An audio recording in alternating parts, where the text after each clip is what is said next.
देर कयूज तुम्हें सिखलाएं, क्या है डमी सब्जेक्ट बताएं।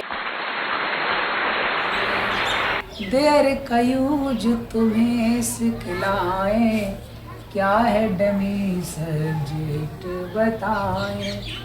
मीनिंग बिना आता देर, आता ये कब कैसे, क्यों नकली करता कहलाए, क्या है डमी सब्जेक्ट बताए। प्राणी या वस्तु का हो वजूद बताना, या उसकी स्थिति बतलाना, स्थान हो पहले सब्जेक्ट बाद आए, ऐसी कंडीशन में देयर आए। एग्जाम्पल से भी समझाएं, क्या है डमी सब्जेक्ट बताएं। देयर का यूज तुम्हें सिखलाएं, क्या है डमी सब्जेक्ट बताएं। डियर स्टूडेंट्स, बहुत बहुत स्वागत, बहुत बहुत वेलकम आपके अपने चैनल स्काई स्टूडेंट में। आज का जो टॉपिक है वो है देयर का प्रयोग। देयर का प्रयोग डमी सब्जेक्ट के रूप में। इससे पहले हम आपको बताएं देयर का प्रयोग, पहले जान लेते हैं कि डमी सब्जेक्ट होता क्या है। डमी का अर्थ होता है दिखावटी, नकली, मतलब काम चलाओ करता। मतलब ये नकली इसलिए है कि जो करता होता है तो कर्ता पहले आता है, वो कर्ता वो शब्द होता है जो किसी क्रिया को करने वाला होता है या जिसके विषय में कुछ कहा जाता है।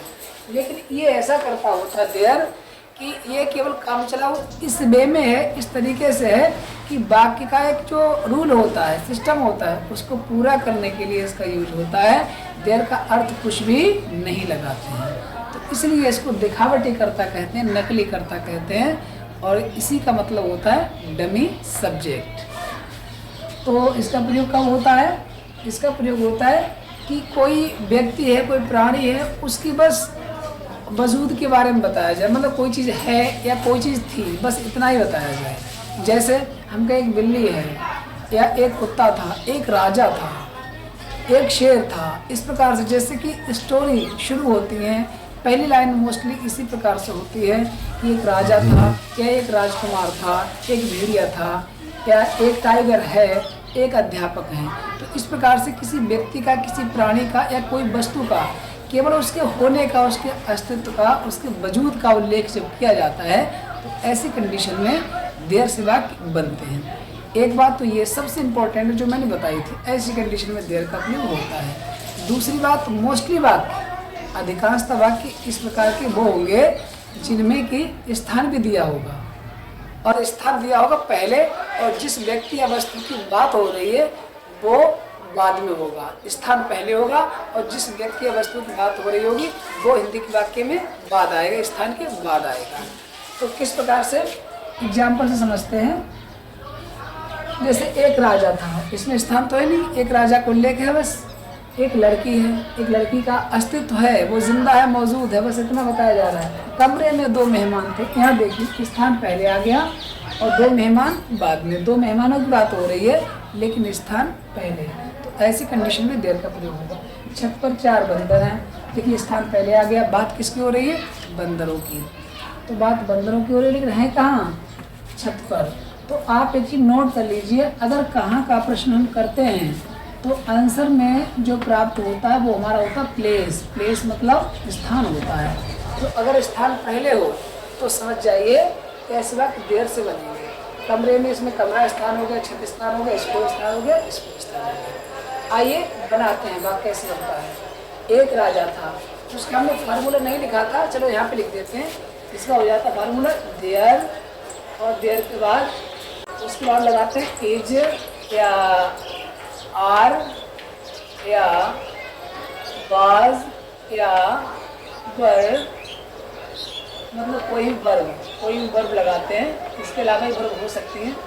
उसके बाद में जो मेन सब्जेक्ट होता है, मेन सब्जेक्ट, उसका यहाँ पे उल्लेख किया जाता है मेन सब्जेक्ट। उसके बाद में अदर वर्ड्स होते हैं, लास्ट में आता है आपका इन या ऑन, और सबसे बाद में आ जाता है स्थान, प्लेस। तो ये जो वाक्य, ये तो केवल एग्जिस्टेंस, अस्तित्व वाला है, मौजूदगी वाला है, इसमें तो स्थान है नहीं, तो कैसे बना देंगे देयर। अब एक चीज़ यहाँ बहुत इंपॉर्टेंट है कि देयर के बाद हम इज लगाएंगे या आर लगाएंगे। ये केवल दिखावटी करता होता है, केवल डमी सब्जेक्ट होता है देयर, तो इससे वर्ब का कोई लेना देना नहीं है। तो ये देयर के बाद जो वर्ब यूज करते हैं वो उस वर्ड के अनुसार यूज करते हैं जिसके बारे में इस वाक्य में बताया गया है, उल्लेख किया गया है। इसमें एक राजा था, बात एक राजा की हो रही है, इसलिए there was a king, there was a king. एक लड़की है तो कैसे बना देंगे, there is a girl, there is a girl. 4 लड़कियां हैं तो हो जाएगा देयर आर 4 गर्ल्स। कमरे में 2 मेहमान थे, इसका हो जाएगा देयर वर, 2 मेहमान है ना, प्लूरल नंबर, तो यहाँ पे वर का प्रयोग हो गया। आप समझ जाइए कि जो देयर के अकॉर्डिंग वर्ब ना यहाँ यूज हुई है ना यहाँ यूज हुई है, और जिस विषय वस्तु का वर्णन हो रहा है यहाँ पे उल्लेख किया जा रहा है उसी के अकॉर्डिंग यहाँ पे यूज करते हैं वर्ब को। There were 2 guests in the room, ये हो जाएगा। छत पर 4 बंदर हैं, हो जाएगा देयर, देयर इज हमारे में क्या लेंगे, आर लेंगे, देयर आर 4, थोड़ा शोरगुल हो रहा है इस वजह से थोड़ा जल्दी कर रहा हूँ। देयर आर 4 मंकीज, कहाँ, छत पर, ऑन द रूफ, ये शोर बढ़ता जा रहा है आसपास। स्कूल में कोई चपरासी नहीं है। अब ये थोड़ा सा स्पेशल इसमें वर्ड मैंने यूज किया है, कोई नहीं, 2 वर्ड। अगर कोई नहीं वर्ड यूज होता तो कोई और नहीं दोनों के लिए नो लगाएं आप। देयर इज नो, उसका पीएन, नो पीएन, कहाँ, स्कूल में, इन द स्कूल। ध्यान रखें ऐसी कंडीशन में जहाँ पे स्थान पहले दिया होता है, और स्थान पता कैसे करते हैं, कहाँ का प्रश्न करने पर। जब स्थान पहले आता है तो उसका हम जो यूज करते हैं, इंग्लिश लगाते हैं, सबसे बाद में लगाते हैं। There is no pen in the school, school में कोई नहीं था। अब there was nobody, there was nobody in the school. एक सेंटेंस और समझ जाइए, स्कूल में कुछ नहीं है, कोई नहीं की जगह वो कुछ नहीं है तो हो जाएगा there is nothing in the school. तो ये तो रहे सेंटेंस आपके अफर्मेटिव रहे, ये सिंपल वाले। निगेटिव, एक राजा नहीं था तो कैसे लगा देंगे, there was not a king, या कोई राजा नहीं था, देयर वाज नो किंग। एक लड़की नहीं है या कोई लड़की नहीं है, देयर इज नो गर्ल। कमरे में 2 मेहमान नहीं थे, there were not 2 guests in the room. छत पर 4 बंदर नहीं है, there are not 4 monkeys on the roof. छत पर कोई बंदर नहीं है तो there is no monkey, there is no monkey on the roof. School में कोई चपरासी नहीं है तो देयर इज नो, फिर हो ही गया। स्कूल में कोई नहीं के लिए नो, सॉरी, अगर कोई उसके बाद कोई नाउन है, कोई चपरासी था तो नो और चपरासी हो जाएगा, नो और पीएम। लेकिन कोई नहीं हो केवल तो नोबडी हो जाएगा। अच्छा, अब आगे देखते हैं, अगर इंटरोगेटिव तो कैसे बनाएंगे। एक राजा था, क्या एक राजा था, तो वाज देयर अ किंग।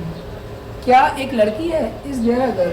क्या कमरे में 2 मेहमान थे, were there 2 guests in the room. Last में क्वेश्चन मार्क आ जाएगा, इस प्रकार से ये आ जाएगा। अगर हम इंटरोगेटिव वाक्य बनाते हैं तो क्या स्कूल में कोई चपरासी नहीं है तो इस पहले आ जाएगा, is there no pen in the school. क्या स्कूल में कोई नहीं था, was there nobody in the school. अब इसमें इंटरोगेटिव सेकंड टाइप का ले लेते हैं। जैसे कमरे में 2 मेहमान कब थे, तो इसका हो जाएगा when were there 2 guests in the room. अगर ऐसा होता छत पर 4 बंदर क्यों आए तो हो जाएगा why are there 4 monkeys on the roof. और एक स्पेशल बात ये है, हम कहें कि स्कूल में कितने अध्यापक हैं, स्कूल में कितने अध्यापक हैं, तो कितना कितने की जो इंग्लिश लगाते हैं उसी के बाद में उस नाउन की भी इंग्लिश लगा लेते हैं जो उसके बाद में आता है। स्कूल में कितने अध्यापक, इसका हो जाएगा how many teachers are there in the school. हम कहें कि ग्लास में कितना दूध है तो how much milk is there in the glass या इन द टम्बलर। और अगर वाक्य इंटरोगेटिव प्लस नेगेटिव है तो आपके सब्जेक्ट के बाद में नॉट का प्रयोग करना होता है। जैसे कमरे में 2 मेहमान क्यों नहीं थे, तो उसका हो जाएगा why were there not 2 guests in the room.